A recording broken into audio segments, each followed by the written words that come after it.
Kanjeng Biyung ingkang sampun dadya papaning yoga brata salebeting Nawa Candra Daswari 9 wulan 10 dina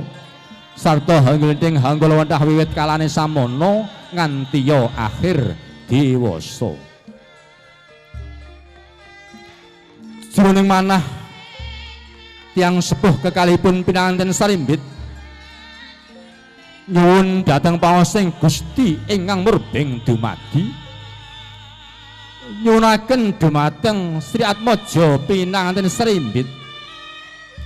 mugiya hanggena gebir beberan agung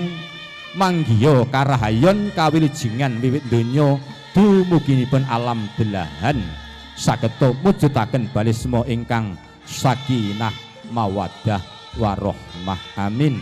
amin ya rabbal alamin.